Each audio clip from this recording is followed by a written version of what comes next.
La paz del Señor, querido hermano y querida hermana. Epístola del Apocalipsis, capítulo 10, versículo 8 al 11. Yo, Juan, oí como la voz del cielo que había escuchado antes se puso a hablarme de nuevo diciendo: Ve a coger el librito abierto de la mano del ángel que está de pie sobre el mar y la tierra. Me acerqué al ángel y le dije: Dame el librito. Él me contestó: Cógelo y cómetelo. Al paladar será dulce como la miel, pero en el estómago sentirás ardor. Cogí el librito de mano del ángel y me lo comí. En la boca sabía dulce como la miel, pero cuando me lo tragué sentí ardor en el estómago. Entonces me dijeron: tienes que profetizar todavía contra muchos pueblos, naciones, lenguas y reinos. Salmo 118. Mi alegría es el camino de tus preceptos. Más que todas las riquezas, tus preceptos son mi delicia. Tus decretos son mis consejeros. Más estimo yo los preceptos de tu boca que miles de monedas de oro y plata. Qué dulce al paladar tu promesa más que miel en la boca. Tus preceptos son mi herencia perpetua, la alegría de mi corazón. Abro la boca y respiro ansiando tus mandamientos. Secuencia del Santo Evangelio según San Lucas, capítulo 19, versículo 45 al 48. En aquel tiempo entró Jesús en el templo y se puso a echar a los vendedores diciéndoles: Escrito está, mi casa es casa de oración, pero vosotros la habéis convertido en una cueva de bandidos. Todos los días se enseñaba en el templo. Los sumos sacerdotes, los letrados y los senadores del pueblo intentaban quitarlo de en medio, pero se dieron cuenta de que no podían hacer nada porque el pueblo entero estaba pendiente de sus labios. El pueblo entero estaba pendiente de los labios de Jesús. En sus labios se derrama la gracia. Qué maravillosa enseñanza la del Evangelio. Un Jesús indignado por que han convertido la casa de su padre en cueva de ladrones. Pero por otro lado, lo fascinante que es ver cómo se cumple en Jesús: el celo de tu casa me devora. Ese es el mayor signo que puede haber en una persona religiosa que se llama cristiana católica. El celo por defender la casa de Dios. El celo para que evite la profanación y el sacrilegio de lo sagrado. El celo para eso sirve. El celo sirve para defender a Dios. Santifica tu puño con la sangre de los herejes, dice San Juan Crisóstomo. No estoy diciendo que vayan a pegarle a nadie. Estoy diciendo que con las cosas de Dios hay que ser celosos. Hay que hacer respetar a Dios, a la Virgen, a los santos, la Santa Misa. No dejar que profanen lo sagrado, que hablen mal de lo profano, que hablen mal de lo sagrado. Porque el Señor dice: no le echéis perlas a los cerdos, ni lo santo a los cerdos. No le echemos perlas a los cerdos, ni lo santo a los perros. Porque no saben qué van a hacer con lo sagrado. No lo van a valorar. Las personas que son carnestoléndicas, por decirlo así, de la carne, del mundo, amantes del pecado, no valoran lo sagrado, lo pisotean. Una persona que recibe un encargo sagrado, pero no sabe lo que tiene, por la falta de conocimiento, por la indiferencia, por la falta de respeto a la doctrina, hará cachichí, como dicen por ahí, hará desastre con lo que tenemos que proteger santamente con celos. Dice San Gregorio, en sentido místico, puede decirse que así como el templo de Dios se encuentra en la ciudad, así en el pueblo fiel se encuentra la vida de los religiosos. En el pueblo fiel, en el pueblo celoso de las cosas de Dios. Ese pueblo es el que Dios ama. Ese pueblo es el pueblo preferido de Dios. Israel era un pueblo muy celoso. Luego después se pervirtió, pero era el pueblo elegido por Dios antes de perder su primogenitura. Y muchas veces sucede que algunos toman el hábito religioso y mientras llenan las funciones de las sagradas órdenes, hacen del ministerio de la santa religión un comercio de asuntos terrenales. Hay de aquellos que han convertido los asuntos religiosos en asuntos temporales, en asuntos del mundo, que tratan a la iglesia como si fuera una empresa, como una más del montón.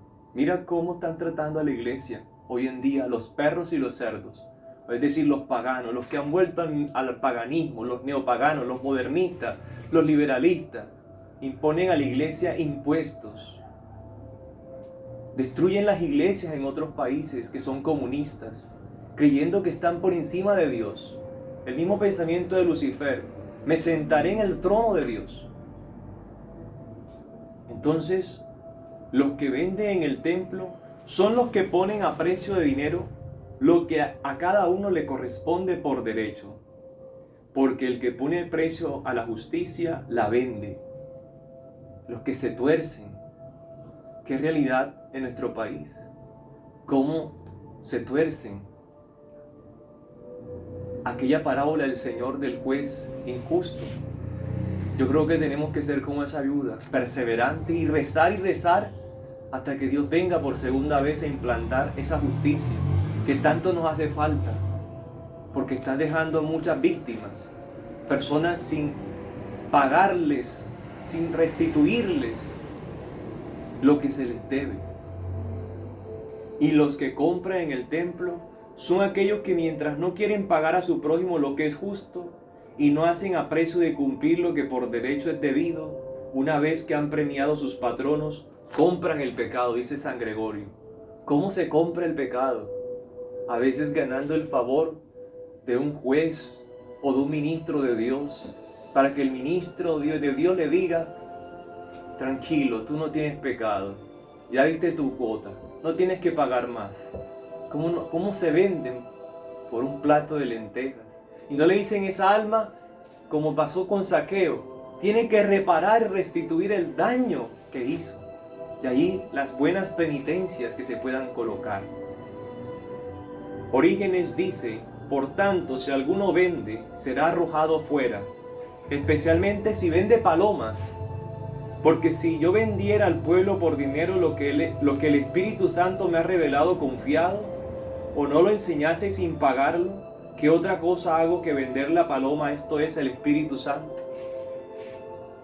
¿Cómo en ese tiempo se pagaban favores ordenando sacerdotes, dándoles a una persona un puesto? De esa forma se pagaban también favores, o con dinero, o con puestos, tal cual, a nivel político, a nivel religioso. Qué corrupción la de la época de Jesús, qué corrupción la que estamos experimentando hoy en día. ¿Será que el Señor se meterá muy pronto? Porque cuando Él se metió había mucha corrupción, había mucha apostasía contra la fe verdadera.